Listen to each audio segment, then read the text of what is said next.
Many American civilians have asked me, what can I do to help? And there's a lot that we can all do, and we can do them very quickly and at no expense. One is we can all get in touch with our members of Congress and say, we need far more support of all kinds for service members and for veterans.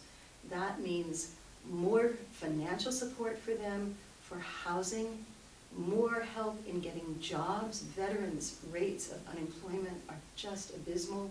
More help and support for vets who are homelessness. Let's help them find homes. More support for programs for courts specifically for veterans, so that judges will understand that veterans are dealing with things that most of us have never had to deal with. The whole point of the military is to train you through basic training, through advanced training, and then through other kinds of preparation to be at war, to defend, attack, and even kill, and to work within a hierarchy, to give orders and or to take orders. Now when you come home, civilian life and family life could not be more different. But there is absolutely nothing going on that remotely approaches the intense training, the intensity and the length of training that you get when you're learning the culture of the military and war.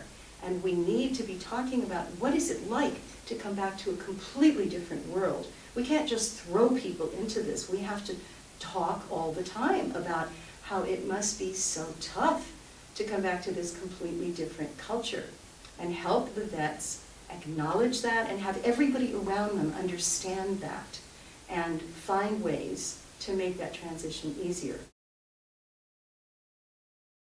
And it's important to put vets in touch with other vets. Often the first person they want to talk to, if they do want to talk, is another vet, because they assume there's certain things they'll get that nobody else will understand. But what I also want to suggest that we each make a commitment to doing, at least once, is for every civilian to interview a vet. And it doesn't matter what their politics are and what your politics are, or if they're the same or totally different, because this isn't about politics, it's about human connection. And that is, every civilian find a veteran from any war, because there are veterans from all wars who are suffering, and say something like this to them.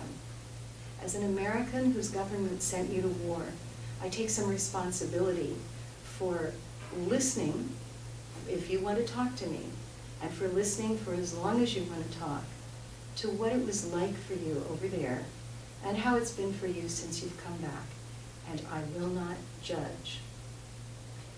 Now, in chapter 6 of my book, the whole chapter is about interviewing a vet, but most of it is saying what I just said, and then, in essence, here are a few questions you might want to ask, but mostly your job is to listen with your whole heart and attend carefully to what they're saying. Don't put words in their mouths. Don't be afraid that you will upset them by asking them to tell you their story. They may be upset, but that doesn't mean they don't want to talk and need to talk. And you know, often it's easier for them to talk to a civilian who's not part of their family or one of their friends first, rather than to try to talk to the partner they left behind or somebody really close to them, because of all the fears that they have. Remember again, mostly what you will be doing is showing them the respect of listening and taking the time to listen. Veterans who have civilians listen to their stories about war and about how it's been since they've come home will benefit. For one thing, this may be the first time that they have ever talked to a civilian, or sometimes to anyone at all, about what they've been through. And that alone, that experience conveys to them somebody cares, somebody respects me enough as a person to listen. That immediately starts to break down their isolation. It will make the world safer for them. And it gives them a chance to try out on you, the listener, what they may not have tried out yet on a member of their family or somebody else who's close to them. So there's less at risk for them. So it's a way for them to begin to heal. It's not all they need, but it's a wonderful beginning. And one veteran after another whom I interviewed had said that when a civilian interviews them, that it has a wonderful healing quality because they know that they are respected for what they've gone through, because they don't feel so crazy anymore. And often the civilians have said, wow, if I had been through what you've been through, then I think I would feel the same way you do, and you're not crazy. If nobody got hurt because they were labeled with PTSD and called mentally ill, I would say, that's okay, go ahead and use the term. Some people say, oh, so I have something that's real, and my insurance will now pay for my therapy. And those are good things. But we can say, I believe what you're going through is real, and it's war trauma.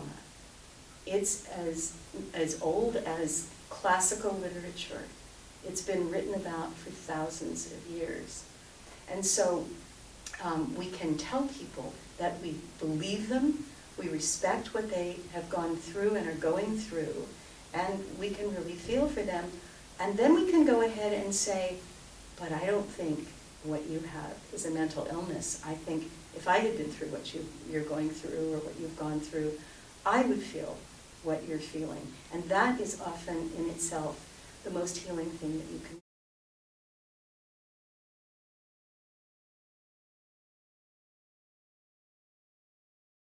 So we're starting a national program that doesn't cost a thing, but please join us, be part of it. And it's called Welcome Johnny and Jane Home.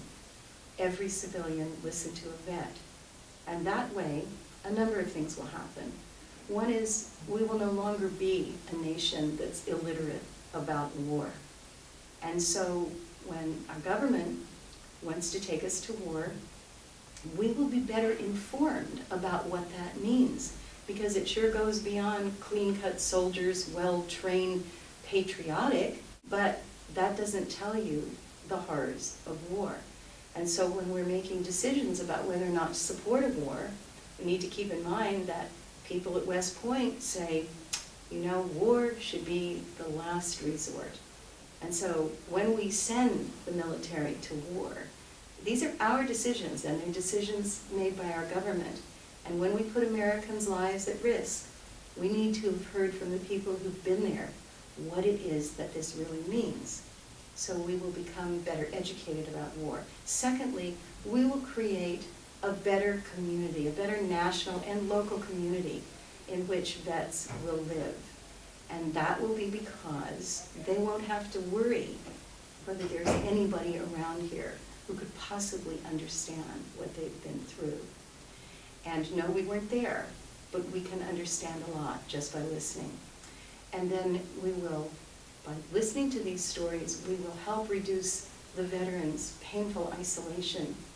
And we will learn more about the human condition ourselves. And we will know that we have tried, at least, to help alleviate some suffering. Thank you.